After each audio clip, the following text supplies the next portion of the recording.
Hello and welcome to Baseball Barbacast, the only baseball podcast in the world. Who knows that the real Dylan G is playing for the Mets? I'm Jake Mintz. That's Jordan Shusterman. And pitching at Shea Stadium is both mysterious and important. As Jake treks his way through Severance, he had a wonderful realization that somehow did not hit me at any point while I was watching the show. Yes, Dylan G. Who, pop quiz, when did Dylan G last throw a major league pitch? 2019. The answer is 2017 with, okay, did you know the three other teams Dylan G pitched for besides the Mets? Because I did not know there were three of them. I have it in front of me. I knew one of them was the Royals. That was in my head, but the other two are the Rangers and the Twins. We are not going to be talking about a man who compiled 5.9 WAR over the course of his career on this podcast. This is going to be a fun one. We are recording this Thursday evening at 8:17 p.m., which means I'm sipping on a beer because hell yeah, night podcasting. And we're going to chat Kristian Campbell. We're going to chat Red Sox. We're going to chat Ketel Marte, because right now it feels like everybody is getting an extension. Yes. We also are going to talk about the undefeated Dodgers, the undefeated Padres, the winless Braves. And of course, it's Friday. We got the good, the bad, the Uggla. Cannot wait for that. We are recording this Thursday night because I got a little travel coming on Friday. That's because Jake and I are attending the same wedding this weekend of one of our closest friends from high school. We will preview the wedding at the end of this podcast. But it's time to talk about baseball. Our opener this week is another extension. Kristian Campbell has been in the major leagues for 6 minutes, and he has already earned himself an extension from the Boston Red Sox. The very highly touted rookie who made the team out of camp has had a supersonic ascension over the last calendar year. Heading into this point last season, he was like the 13th best prospect on some lists. What? Way down. I don't even think he was on the pipeline top 30. He was their fourth round pick in 2023, but those guys aren't automatically on the top 30 list. The Red Sox had some other famous prospects that people liked. This guy was not on anybody's radar in a very real way. However, we should... And then bang. Yeah, and then bang. I mean, one of the most amazing minor league breakouts we've ever seen. He goes 3 levels. He hits better at every level somehow. He has a 997 OPS, reaches AAA as a 22-year-old, hits 20 homers, steals 20 bases, 30 doubles. He's walking a bunch. He's not striking out very much. He's playing like 5 different positions, a little bit of shortstop, a little bit of center, a little bit of left. And it's just like, where the hell did this guy come from? So the short version of Kristian Campbell, like how he got to that point, because I do think, again, this has happened so fast that people seeing Kristian Campbell getting an extension, there's some people being like, I love this one in particular, because the people that, you know, the ball knowers who have been following the Kristian Campbell breakout are like, oh my God, he's getting ripped off for 60. He gets only $60 million for this guy. This is crazy. He could be making 200 to 300 million. And then there's also probably so many people who are like, who? What? Why?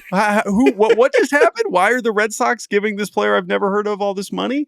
And that's because why we had heard of, yeah, like even Jackson Churio when he got his extension, having not made the big leagues, like he was a top 20 prospect in baseball, right? Yeah. And Kristian Campbell, because he has not had that runway, is way less on people's radars. But let's say this. Yeah. If you are a person with a radar, and Kristian Campbell's not on it, I mean, that's the time. Now you won't have to be following, you know, the Woo Sox or your favorite prospect outlet, because he's here. He is hitting as part of this Boston Red Sox lineup, and we can get into how he has looked so far as a big leaguer. But just a little bit of more background as to just like where the hell this guy came from. He wasn't a total nobody, but growing up in Georgia, there's a lot of good high school baseball players. And so he was kind of in that mix of high school infielders where it was like, yeah, like athlete, good player, but didn't stand out in any sort of remarkable way to where teams wanted to give him a bunch of money out of high school. So he goes to Georgia Tech. and he's not really ready to play college baseball yet. And so what does he do? He redshirts. Now, this is not something that is usually something that super top prospects are going to do. We have had another recent story like this, a player in Charlie Condon, ironically this same year, also in Georgia, except at Georgia, not at Georgia Tech, where Charlie Condon redshirts as a player who doesn't, feel like he's totally ready to, be a useful college baseball player, and just trains with the team and gets stronger and all these things, and then comes back and just has one of the most amazing breakout seasons that we've ever seen. Kristian Campbell was not quite as an explosive of a debut. After he redshirts as a freshman, he goes to the Northwoods League, has a really, really good season up there, one of the strongest summer leagues. That's when he got on my radar, and I was like, this guy was decent in high school, has a good summer ball, good long year in summer ball. And then at Georgia Tech, he has a good season. He's like the only guy on his team that's not really striking out. Georgia Tech always has a bunch of big burly sluggers who can hit the ball really far and strike out a bunch. Kristian Campbell was the opposite. He was still kind of the skinny kid. He was hitting the ball hard, but a ton of ground balls. He only hit 4 home runs in his redshirt freshman season. And because he was older as a high schooler, he was draft eligible as a redshirt freshman. So he only played 1 year of college baseball. The Red Sox take him in the 4th round. And then the story of his season last year is the Red Sox hitting development kind of helps him make these tweaks that helps him improve his bat speed, that helps him maximize his contact ability, which was already really strong. And it just comes together in a stunning way to the point where he is suddenly one of the top prospects in baseball, has this amazing minor league season. And he comes into camp and they're like, we need Kristian Campbell on our team right now. And even after the season he had last year, we were all like, man, like that feels pretty aggressive 1 week in, and it's looking pretty good. And I think it's important to remember, Alex Bregman is not the one who moved Rafi Devers to DH. It was Kristian Campbell as well, because Bregman could have just played second base. He was willing to do that. The Red Sox, on the other hand, were not willing to do that because that would have meant no Kristian Campbell. He has validated that talent already. This is from Mike Petriello's article at MLB.com. He has the hardest hit ball on the Red Sox this year and the 3 fastest swings. Yeah. That's not everything, obviously, but that is significant that he is already showing why he was so highly touted this past offseason and in camp, and also showing why he was worthy of such a significant, lengthy extension. Yeah. And so, right, 8 years, $60 million. There's a couple team options. It buys out at least 2 free agent years, could be up to 4 with those team options. And yeah, I mean, obviously, if he has a 1,200 OPS for the next 5-6 years, yeah, he could have made a lot more money in free agency. As usual with players like this who sign extensions early on, there is a lot of discourse about, oh my God, he's getting ripped off. What are they thinking? Oh my goodness. And, we saw some level of that even with Jackson Merrill, who got a much larger extension. And he had, of course, proven it over a much larger sample in the major leagues. But you said, what do you do? Dude, you could reach free agency at 27 and make hundreds and hundreds and hundreds more than that. And I mean, Jackson Merrill said at his press conference, he was like, yeah, that's cool. Like, I love where I am. I want to be a Padre. They're going to put $100 million giving me a guarantee that right now I can chill and just be a Padre for the next 10 years and have a great time and have generational wealth. And in Campbell's case, a player who was not at all on anybody's radar a year ago. Yes. Is this a team-friendly deal? In all likelihood, yes. Yes, it is. If you want to view that as him being taken advantage of, like, I understand that from a logical calculation. I get it.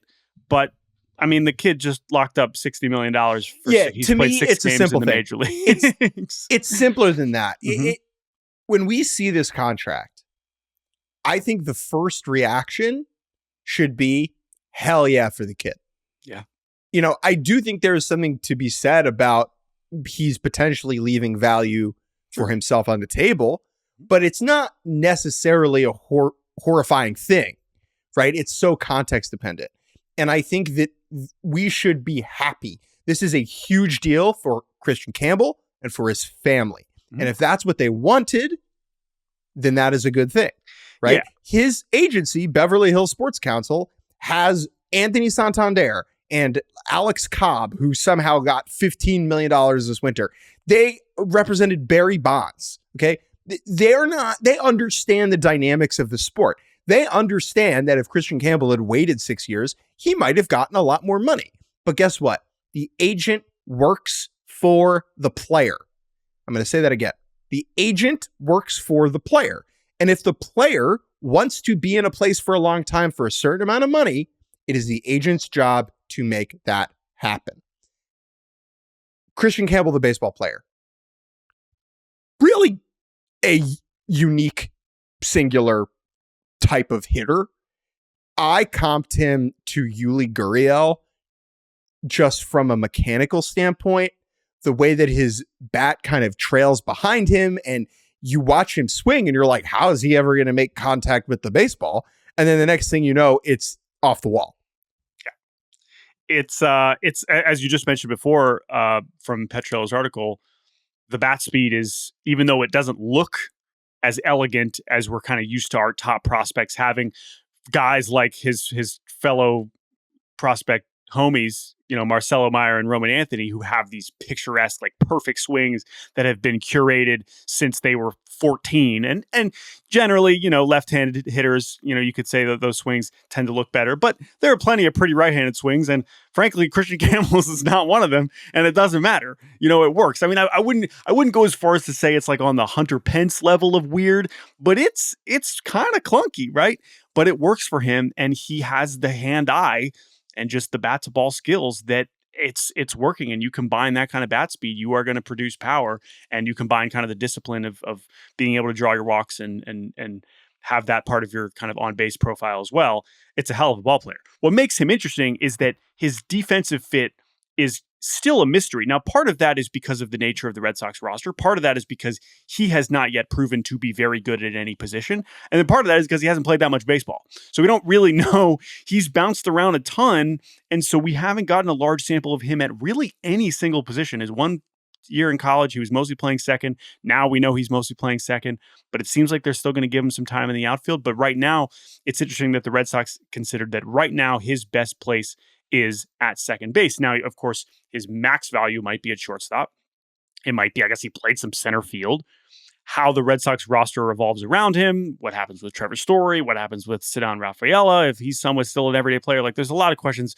But as we've always said about this Red Sox rebuild in any team, about Baltimore or the Cubs 10 years ago, get a bunch of good hitters and you'll be in a good spot. And you can kind of figure it out from there. And Kristian Campbell was obviously the one they felt good about right away. But we should also mention that Roman Anthony is already off. He's looking, as expected, awesome in AAA, and he might be forcing the Red Sox hand here sooner rather than later as well.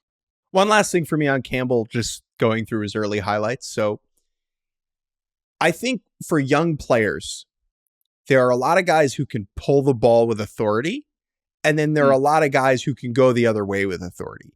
And I think for a younger player, especially in the minors, if someone's hitting the ball to the opposite field a lot, it's actually a bad sign. Because once you get to the big leagues and you're late on fastballs, you're going to be late on fastballs. Campbell, since debuting, has 4 doubles to the opposite field and 2 pulled home runs. Yeah.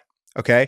Yeah. So he has a couple of these where he's just getting a fastball in the outer half, sticking his bat out and hitting it down the right field line pretty firmly. And he's turned on to and hit them out of the yard. And that is just a very rare package to see in one specific player. As far as the bigger picture is for the Red Sox, we talked about Crochet on the last pod. I don't think this is the last extension. I mean, if you go up and down this roster right now, Brian Bayo, similar extension. Ceddanne Rafaela, similar extension. If Roman Anthony and or Marcelo Meyer come up to the big leagues and are good, I would not be shocked for them to get extensions. You can see a world where Meyer doesn't get up this year and they give him the extension at the beginning of next spring training, or Anthony this offseason. There's money to work with here. They think this is the core. And when you are locking these players up, quote, under for team friendly deals, it just gives you more money to work with. And it's going to allow them to keep this core together. If I was a Red Sox fan, I mean, the vibes have to be immaculate. Right now. The amount of the hope just coursing through the veins of this franchise is unlike anything we've felt since 2018 when they were the best team in baseball and won the World Series with a homegrown core. Yeah. I mean, this is a really good time to be excited. It's a good time. It's a good time. Now, obviously, opening weekend wasn't as inspiring as they maybe would have hoped, but they take the series from the Orioles this week. Crochet looked sensational, going 8 innings for the first time in the big leagues as a starter, 8 shutout. And of course, the offense starting to pick it up. Rafi Devers starting to swing it a little bit better. So, yeah, I have to imagine Boston's got to be feeling good. They got their home opener this weekend against St. Louis, and then they have Toronto coming to town for 4 games next week. So we'll see. I guess we both picked the Red Sox to win this division. If the Yankees keep hitting 25 home runs a game, it is going to be challenging. But I think the Red Sox are also going to hit a bunch of home runs this year, and Kristian Campbell will be contributing to that. Let's stick on the extension. These now we're just getting them daily at this point. So I don't know how many more extensions we're going to be talking about as we continue on into April. Of course, the big one is still in theory looming out there in Vlad Jr., but some of these other teams are saying, all right, now's the time. 'Tis the season. And the Snakes have decided to keep Ketel Marte in the desert for even longer than they already had him under team control. He signed a 5-year extension back in March of 2022 worth $76 million. So he was still owed around $50 million over the next 3 years. So there wouldn't seem to be any urgency. Ketel Marte clearly still in his prime, and you have him for 3 more years. And by that point, he's going to be in his mid-30s. So like the D-backs could have very reasonably just sat there and just continued to have him make $14 or $15 million and be one of the best players in the National League. But they decide to extend him for an additional, I think it's another 4 seasons. So this extension will be worth around $115 million over the next 7 seasons through age 37. Is very backloaded, and there's also a lot of deferred money. So it seems like some of the motivation from Arizona here is not just we want Ketel Marte when he's 36, but also we can actually kind of lessen our payroll over the next couple years by pushing off some of his money into the future while still having one of the best. I mean, he is elite. He finished 3rd in the MVP last year. It was one of the more remarkable kind of under the radar elite seasons, nearly, I think, almost 7 WAR. We talked about it last year, but what he did in 2019 was so amazing and felt completely impossible to replicate, especially when you factor in how juiced the balls were that year. He was sensational last year. All of his underlying stuff completely backs it up, and it generally has over the course of his career, but he reached a new level last year, coming off that historic postseason performance where he had the longest hitting streak in playoff history, which is pretty freaking cool.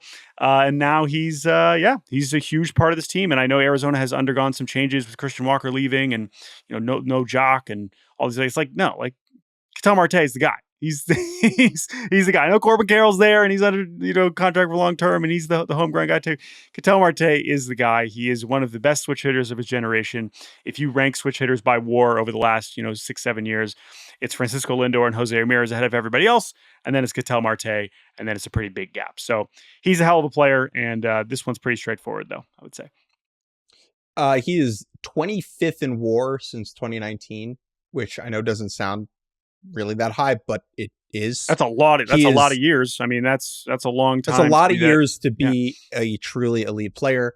I was talking to someone at the yard today. I mean, the Diamondbacks are here in New York. I've been around them, and he's the least relevant top 20 player in the world.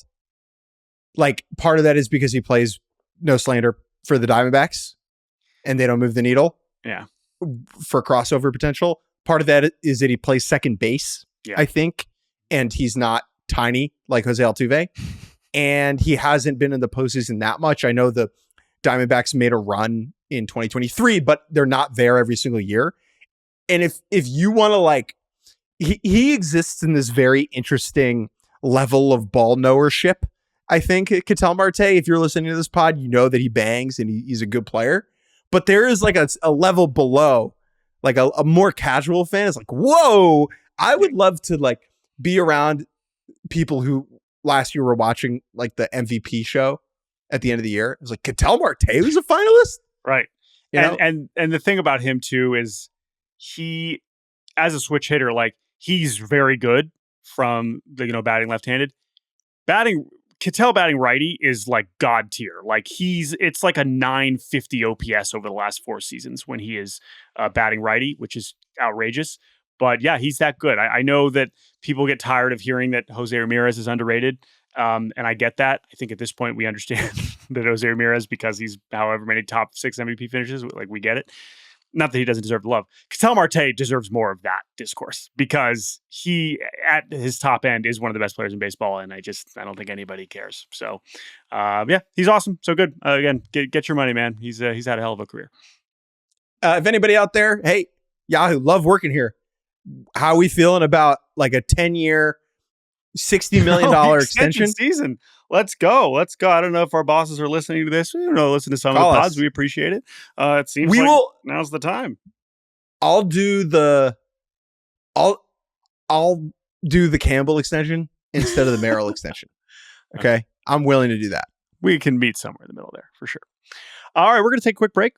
When we return, we're going to talk about the Dodgers of Los Angeles and the Padres of San Diego, and maybe the Braves of Atlanta. Yikes. All right, we'll be right back. A lot of zeros in that group. Welcome back to Baseball Barbacast, a good podcast that I'm on with Jordan. If you go to MLB.com, a website that I frequent every day, and you sort by losses, okay, the very bottom of the page, you will see a couple zeros, right? Next to Los Angeles Dodgers and San Diego Padres. That is because those two teams are undefeated. They have never lost this season. They are combined 15-0. The Dodgers are 8-0. The Padres are 7-0. Yes, they play in the same division.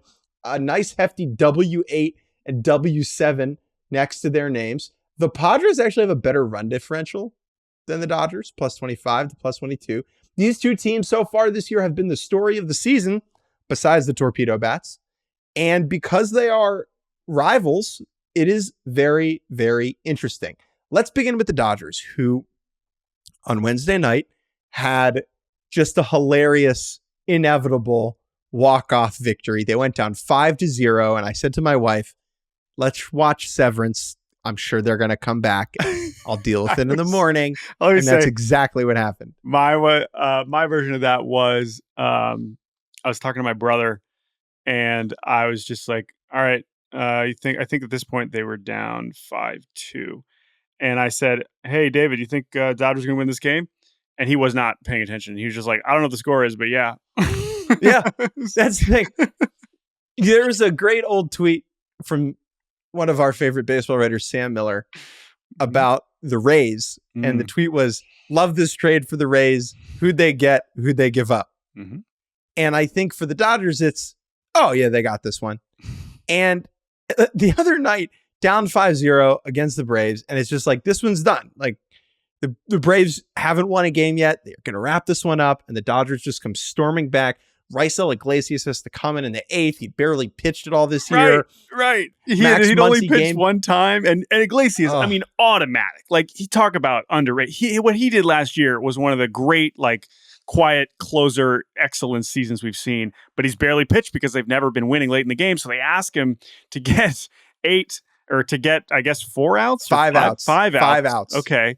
So he gets through the bottom he does. Sorry, I forgot that he allows a game tying. My God, hit to Muncy. So Max Muncy, who's been horrible this season, has been looking for something, looking for that moment. He delivers the game tying double in the bottom of the 8th off Iglesias, and then we go to the 9th, and Iglesias comes back out. He strikes out Andy Pages. Hooray, hooray. Bad news. Shohei Ohtani's coming up. And Ohtani,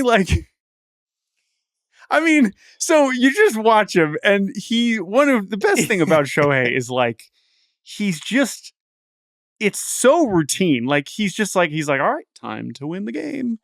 And let's win the game now. It's time to win the game. It is my bobblehead night. I must deliver for BRB. all the fans. Yes, winning the game. He has the same facial expression. He even does it. It's not even just like his first at bat.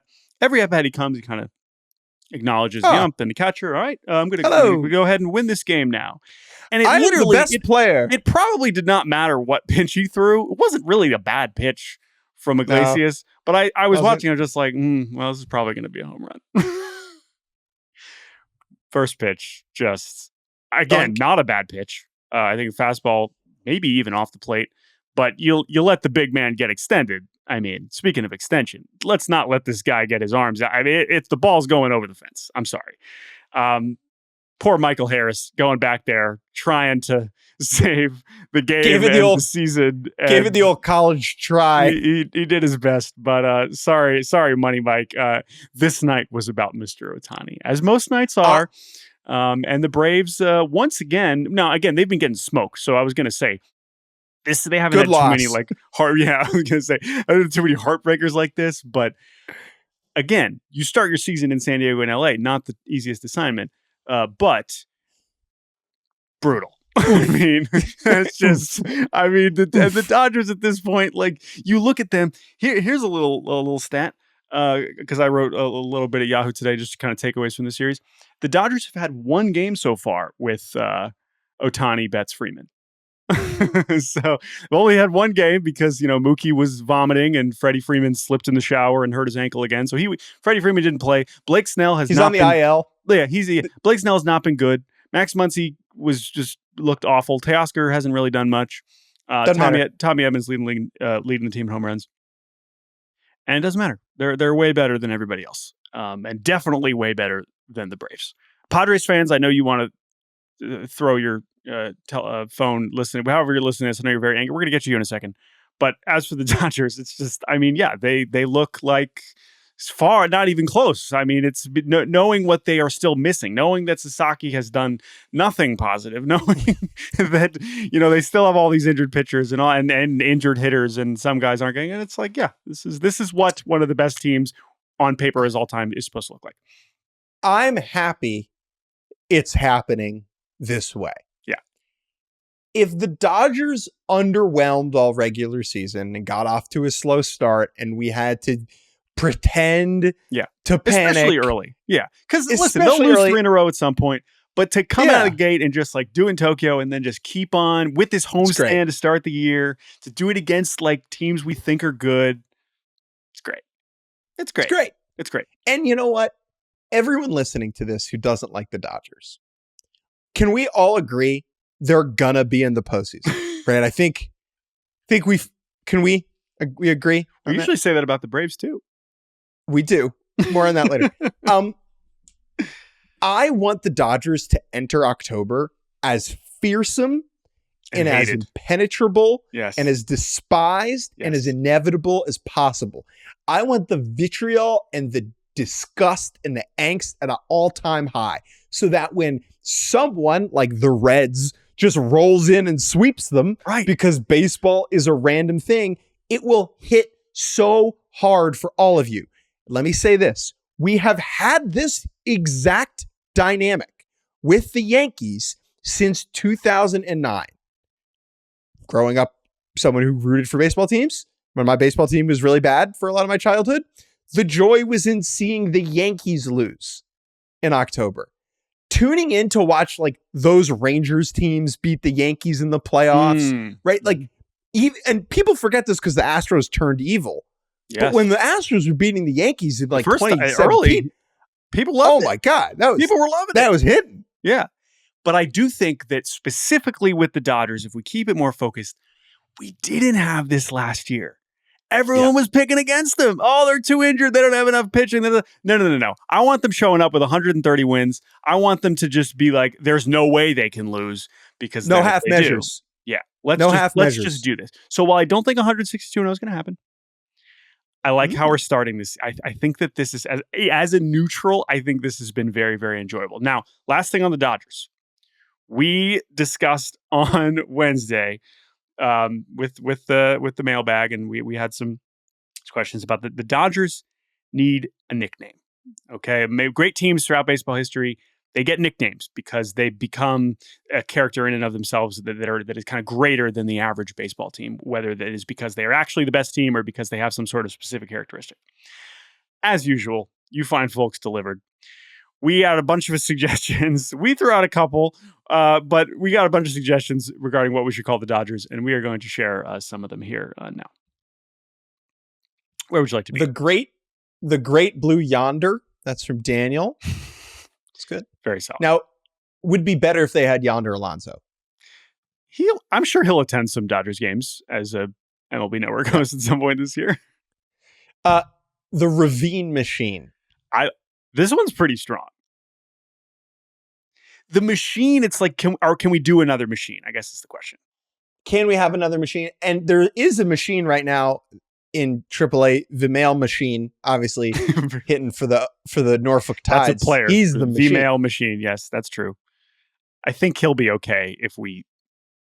Could he end up on the Dodgers? Probably. Jordan, I need to send you a note. I need to boot up my Gmail machine. I suggested that we should have something involving Guggenheim.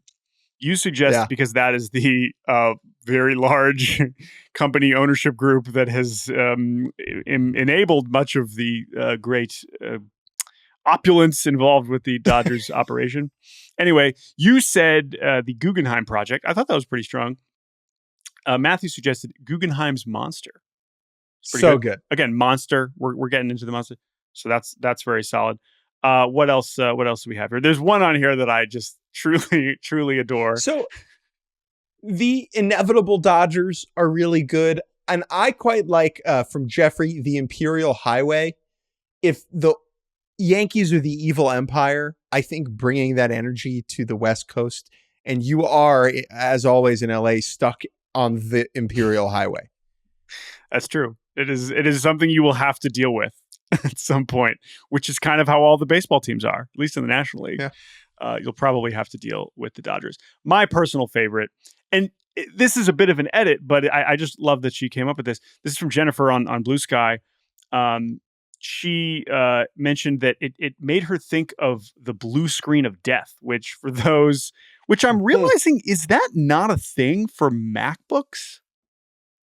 I don't think it is, but as a PC user, if you know a PC, that's the worst thing that can happen to your computer, which is you get the old blue screen. Now she said that made her think of, because you had suggested the blue wall, which is just a tremendous joke that I'm sure a lot of people both really hated and also laughed at.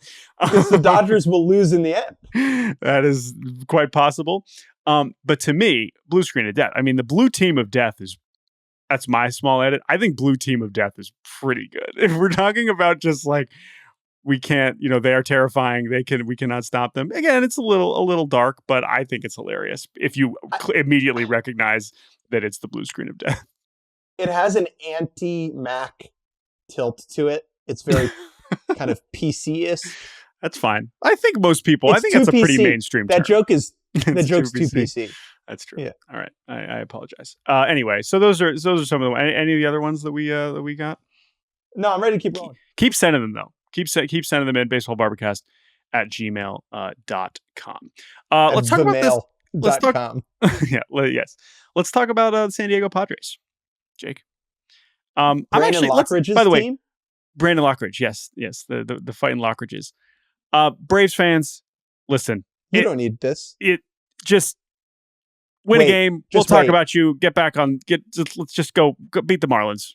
Hopefully, if maybe Valente Beloso shoves it to you. Yes, I will this say weekend, we can check in. We are setting up for has to be one of the stranger vibes for a home opener that we've seen in some time. So I'm very curious.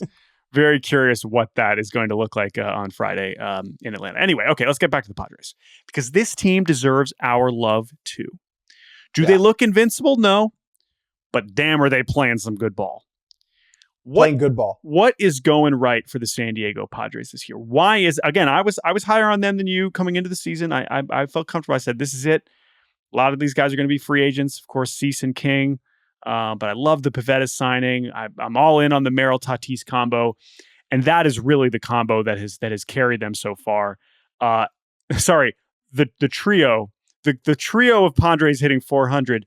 Yes, Jackson Merrill. Yes, Fernando Tatis Jr. And yes, Gavin Sheets. Between the sheets, baby. What have you liked about this Padres team so far this year? This is full Tatis, man. We are getting. He's running. He's already got 5 bags. Yeah, dude. He's the leadoff guy. He's like, great, let's go, let's ride. This is great. This is it. Tatis is obviously a treat to watch, and yeah, I mean him and Merrill. It's as good as it gets. Now, still some concerns about the depth for sure. Well, that's what's so interesting about how they've done this so far, is that they brought in all these NRIs, non-roster invitees, to essentially fill out the roster, and that's Gavin Sheets. That's Jason Hayward. I don't know. So let me just actually back up. I don't know which of these guys were NRIs and which guys were actual Hayward signings. That was a real signing. But yeah. You know what? Doesn't actually matter. Yeah, because energy. It's all the same energy. Yep.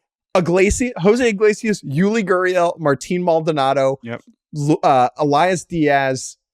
Diaz was Jason a real Hayward, one. Connor Gavin Joe's Sheets. the other one who hasn't played. I guess he's in AAA. But all these guys, and it was a reflection of the fact that they did not have internal depth at all. Yes. So far, Maldonado and Yuli Gurriel, terrible. Now, it's a very small sample. I understand. Bad. They look bad. Elias They're 38 and 41. We can't be surprised. Not great. That's the thing. They're also all really old, except for Gavin Sheets. Jason Hayward, similar. Just looks it all looks a little slow. Gavin Sheets looks like Babe Ruth. if that's how it plays out, honestly, if Gavin Sheets is a 110 OPS plus guy this year, you won the NRI lottery. Whatever, bro. You'll pick up Gio Urshela in July and everything will be okay. Yeah, and Gavin Sheets, he's not. I mean, he was a second round pick, but he has been shackled by the being a White Sox as this has descended into absolute and it's funny because it's kind of fitting. His one good season was his rookie season in 2021 when the White Sox were good. And since then, he has just been I mean, he was really bad in 23, but last year, just a below average DH that does not bring any value, obviously, because you're a DH, no defense. But now he's hitting. And even if it's in a platoon role, but at this point, dude, the guy should be hitting every day. I mean, why not? You don't have any other better alternatives. So just let the guy hit. I love a change of scenery guy where it's just so obvious.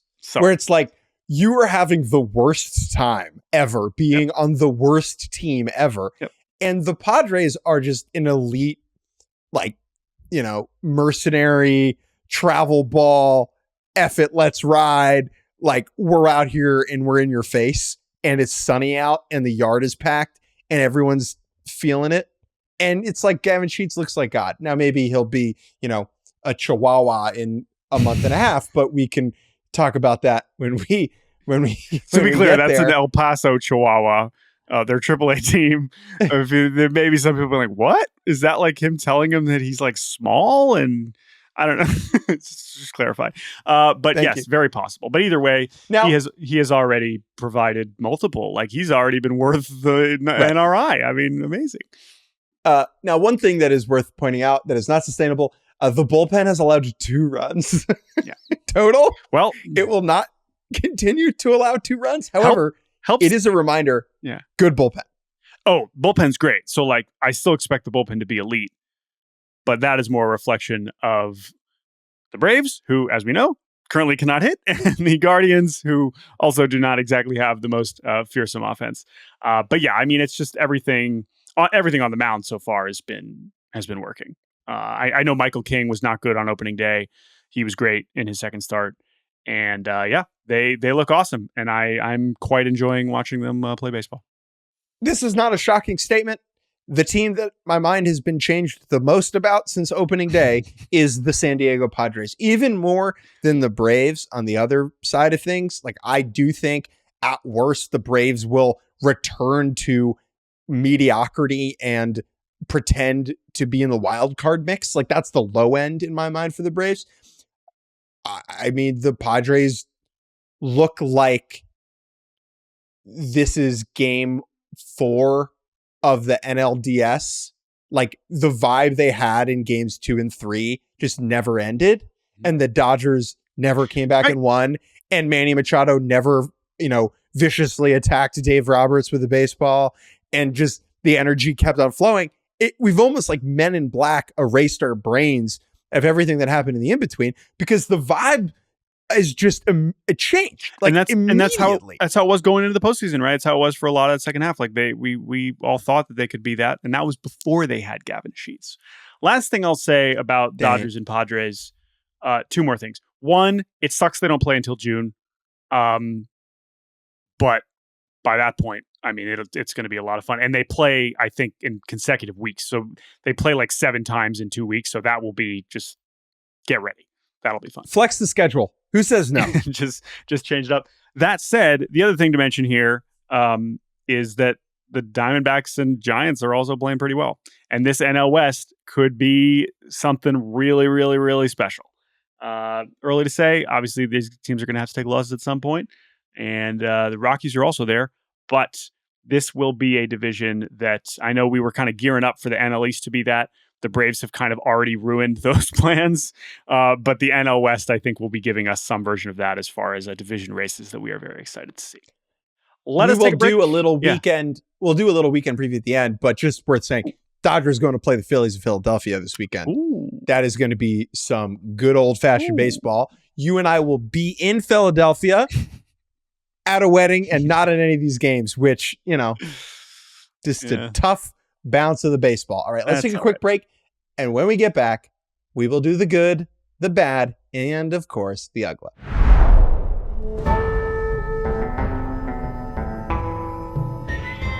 And welcome back to Baseball Barbacast. Jake Mintz, Jordan Shusterman.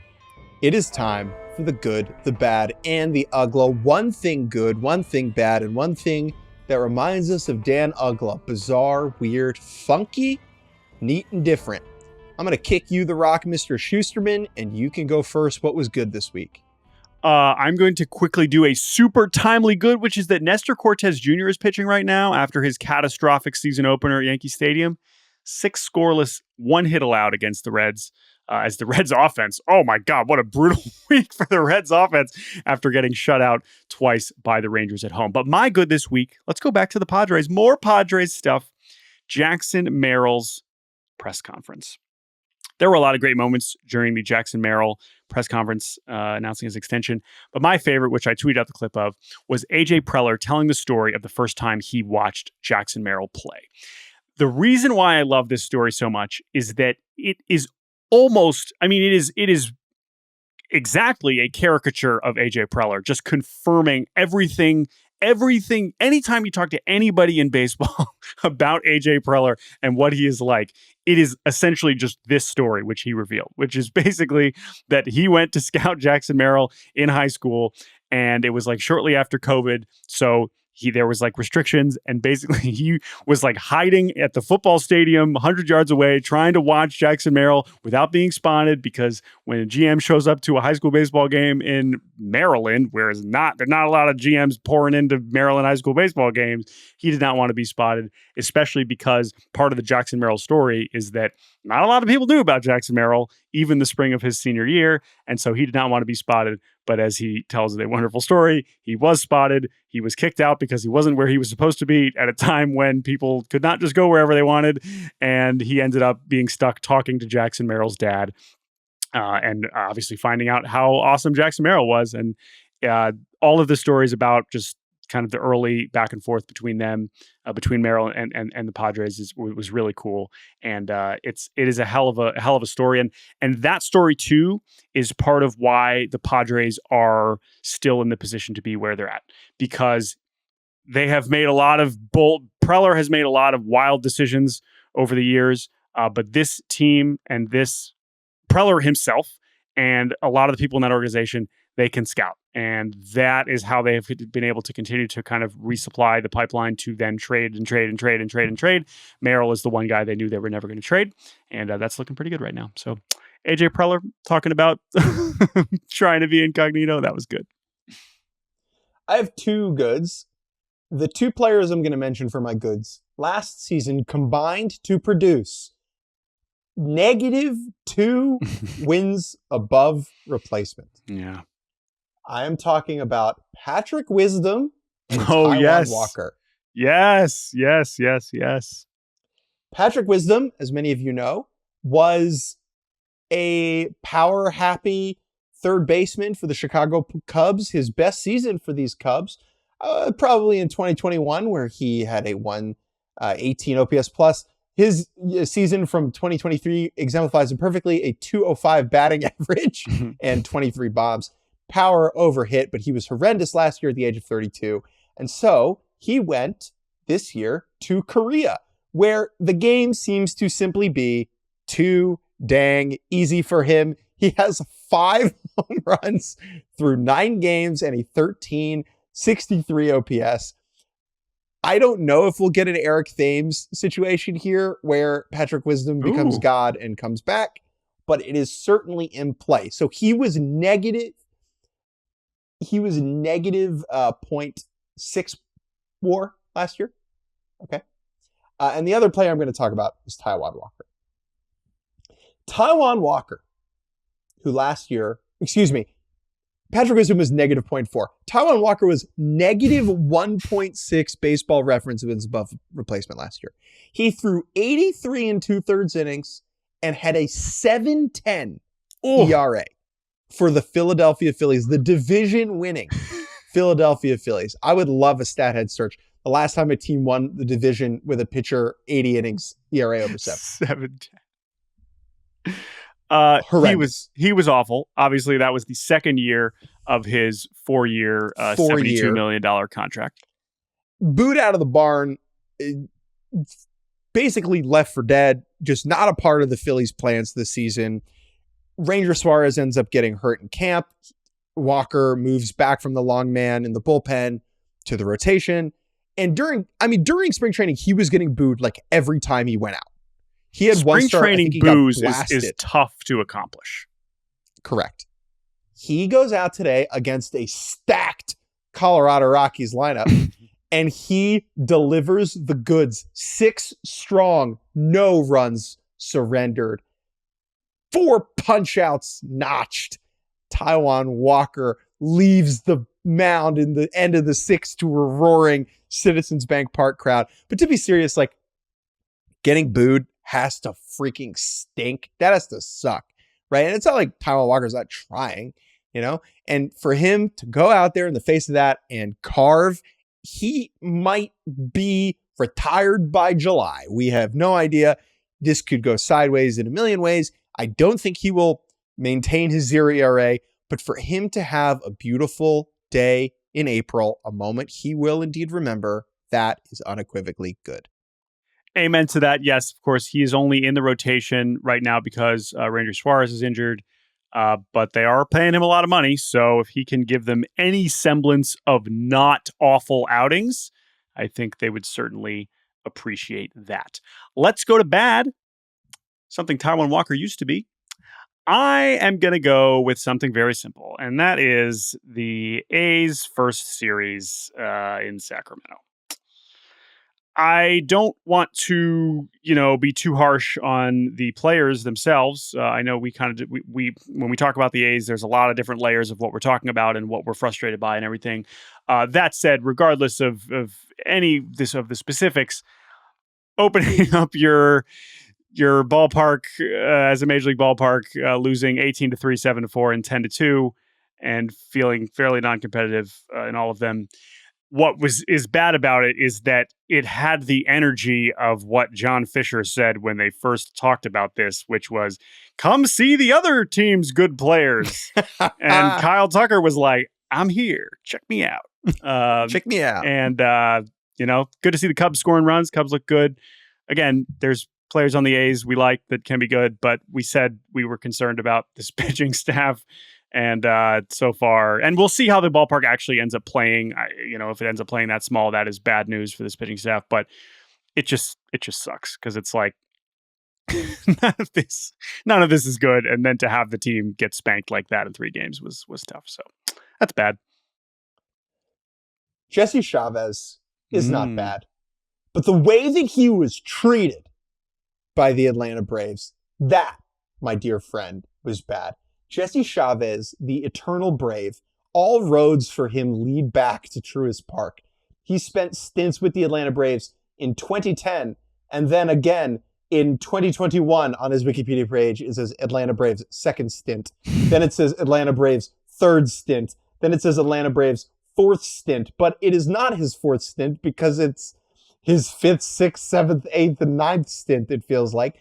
Because in 2024, he signed a minor league deal with the White Sox, went to camp with them, was released, and just rejoined the Braves. It's almost like he's a Rule 5 pick who has to keep getting returned to the Braves, except he's 40. And the same thing happened again this year. He goes to camp with the Rangers. Yeah. He's released on March 21st, signed by the Braves on March 23rd. Okay.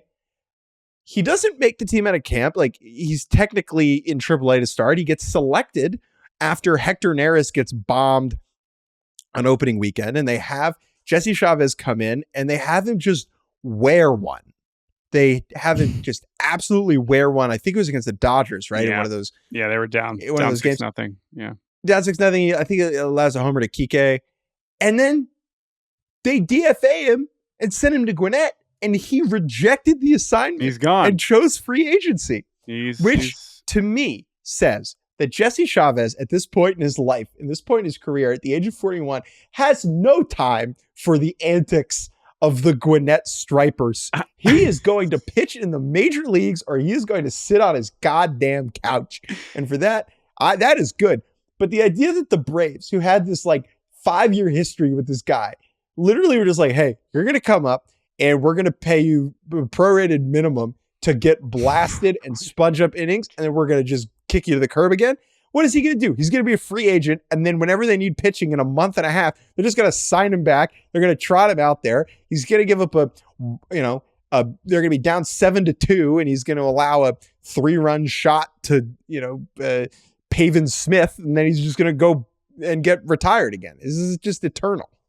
Yeah, I guess that is the question, was that actually finally the last major league appearance for Jesse Chavez? No. History tells us no. He will be back next spring somehow, some way. Or maybe later. Does he pitch for the Braves? Does he pitch for the Braves again? I don't think he's pitching for anybody else. I mean, at this point, I agree that is bad. All right, let's go to Uggla. Jack Bauer. Now, you might think, oh my gosh, I saw this. A left-handed pitcher in high school throwing 102? That's good. That's great. That's amazing. Is it? Velocity nowadays is truly ludicrous. And now we have a high school senior by the name of Jack Bauer. Yes, he wears number 24. No, I did not watch that show, so I cannot make the proper references to it. Did you? Boom, boom. Did you watch 24? Boom, boom. Jack Bauer was well known last year on the summer showcase circuit. He was a good high school pitcher. Throwing 93. He was throwing 93. 93, 94. Now he's throwing 102. So too fast. Verified 102 at a tournament down in Georgia this week.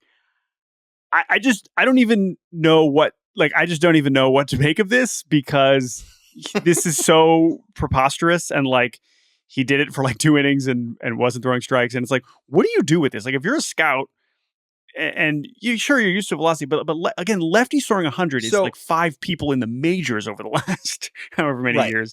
And you have this kid, it's ridiculous. And the fact that even that these high school hitters are like getting reasonable hacks off also speaks to how absurd just like amateur baseball is right now. Yeah. Also, maybe he's just got bad extension. I don't like the fastball shape on this high school lefty throw 102. But because here's the thing, for a century, baseball scouting, when it came to pitchers, was a relatively simple proposition when it came to the fastball. How hard is the fastball? Is it a fast fastball? And now we have reached a point where having the fastest fastball we've ever really seen from a high school. I'm going to just say it. It's a bad thing. Yeah. It's a good thing that this child's body moves in a way that allows him to produce this level of heat. Maybe this is morbid. If you're throwing 102 at that age, you're going to break. The likelihood that you're going to break is just so much higher. I'm not saying this kid should go out there and baby it at 95. Well, right. But also it's like, guess what, dude? If you could throw strikes at 95 throwing lefty, you're going in the first round. Just do that. Just go do that. It actually might be a better path to the first round, because right now, talking to people about this, they're like, what do I do with this? Because on one hand, let him go to school, let him go to college, throw strikes. He's committed to Virginia, but then it's like, if you're Virginia and he's not throwing strikes, you can't. He's not going to play. He's not going to pitch. And then you have people being like, wait a minute, why isn't the kid that threw 102 pitching in college? It's like, they just going to go to a JUCO, and then this is why this is so Uggla, because what will probably happen if he can stay healthy, knocking on, I mean, how much wood can I not, like, okay, is that he will get drafted probably somewhere and someone will pay him a few $1 million. But if not, like, it's just, there's so many things that are going to maybe happen from now until July. He could show up next week throwing 93 and everyone's like, what was that? Where's, oh, he's hurt. Oh, he's tired. Oh, it's cold because now I'm in Chicago again. Like, this is just such an Uggla data point that we don't know what to do. But it makes him one of the most interesting players in the draft. Indisputably, no matter what happens from here on out, this high school pitcher throwing 102 miles an hour with his left hand is a big deal. I don't know what happens from here. It is Uggla. It's like when we see these videos of like middle schoolers playing AAU hoops who are like 7'2", and you're like, well, I mean, I'm happy for the kid. I don't know what it is. Call me in a couple of years. Like, is he good? Is he tall? Right? That's kind of where we're at now. Is he throwing hard? Is he good? Is he throwing hard? There's a lot of that when you're talking about amateur baseball now. Anyway, I enjoyed that conversation. What's your Uggla? So the Mariners starting another guy named Luis Castillo is kind of a layup of an Uggla. Hey, wait. You know what's significant about him? Of course, for those of you who did not see, the Mariners are calling up a pitcher who is also named Luis Castillo to make, I believe, what will be his first major league start. He has been in the big leagues briefly over the last year or so, because they have some injuries. George Kirby. So he will start the same day or the day after, the day before the Luis Castillo that all of us know and love. So that is what is happening. However, I am much more invested in this other Luis Castillo. Jake Mintz. Do you know why? You should be able to see it pretty easily if you pull up his Baseball Reference page. So he has not pitched in the big league since 2022. He pitched for the Tigers in 3 games. This man was born on March 10th, 1995, just like me. And since my other baseball twin, Josh Van Meter, retired, I am now all in on the other Luis Castillo. Who are they playing? Good answer. Who's he starting against? I should know this. I know he's on the Mariners. I don't know who he's pitching against. I should probably know, but I am excited about that. Sorry, I just totally stole your Uggla. At the Giants. Yeah, you did. I mean, at this point, against Justin Verlander. That's fun on Friday. So, anything else to add? Can I go now, or you want to do 2? No. I have a different Uggla completely. That was just an offhanded Uggla comment, and you just railroaded my Uggla. You just took it. Oh, you're cheating. You did 2 crazy. goods. You did 2 goods. Now you're doing 2 Ugglas. Like, come on, dude. We only have so much time. Go ahead. You know what? Yeah, that's my Uggla. Thank you. No, I'm done here. No, I want to know. I want to know what your Uggla is. Thanks for listening. What your Uggla is. My Uggla is Shohei Ohtani is on the cover of a video game that I don't know. It's one of the ones I think you play on your phone. Whatever. To promote this. He was asked to pick 3 pitchers and 3 batters that will, quote, be on his team. And he picked Adley Rutschman, Mookie Betts, and Stephen Kwan for his batters, and Zach Gallen, Ryan Helsley, and Tarek Skubal for his pitchers. I went ahead and put this into Google Translate. And the most interesting thing I got through that very irresponsible way to translate Japanese was that he said Stephen Kwan will be a really inspirational figure to a lot of Japanese kids, players, because of how he hits in the majors. That Stephen Kwan's style of hitting is very amenable to MPB. And so I thought that was a cool way. I like the idea that Shohei Ohtani sees Stephen Kwan's that I know that. Yeah, I like that. Well, but also it's like that's kind of the one thing that Shohei can't do. Like I know he doesn't strike out that much, but like that style of hitting is the one thing that's just like not really in his bag because he's enormous. Yeah. Like it's not, also would not behoove him to do that because he can do like what he did on Wednesday. And so he picked Adley. Yeah, in what do we part, think about it seems. Yeah. Well, he picked Mookie because but he picked Adley because he's a switch hitter, he said. And I think Shohei is somewhat jealous that he can't switch hit. That makes sense. I'm looking, and it seems like he has only faced Ryan Helsley one time. Yeah, 0 for 1 with a K. I looked it up 0 for 1 earlier. with a K. What about Zach Gallen? I guess he's I faced him more. that Shohei faced Ryan Helsley and just like, oh my God, that's nuts. 1 for 7 with 5 strikeouts against Gallen. So that would seem to suggest that he is being like, those guys are good. I like that. Yep. I like that. Shohei Ohtani, we love you dearly. Thank you for making our sport relevant single-handedly. Thank you. We appreciate it. Thanks for the job. Shohei Ohtani, pretty good. Steven Nelson's call of Shohei Ohtani's walk-off. Fantastic. Shouts out, Steven Nelson. We love you too. Thank you to Colin Brennan for producing this episode of Baseball Barbacast. We appreciate it. Thank you all for listening. This Thursday night edition, hopefully you're enjoying on Friday. Jake and I are off to a wedding this weekend in Philadelphia for one of our closest friends from high school. Congratulations to Ben and Caroline. We love them so much. What baseball will we be watching on our phones during the wedding, Jake? That's a good question, Jordan. Dodgers, Phillies, of course. I am compelled by Gunnar versus Bobby Witt. We got Royals, Orioles this weekend. I am intrigued by Blue Jays, Mets. The Blue Jays have showed a little bit more spice this year so far than I thought. Padres at Wrigley. That's it. Padres at Wrigley. So Padres, who is more likely to come out undefeated? What do we think? Will we still have an undefeated team when we speak on Monday morning? Yes. Yes. But don't say which one. Now, will the Braves still be winless? Will they get swept at home by the Marlins?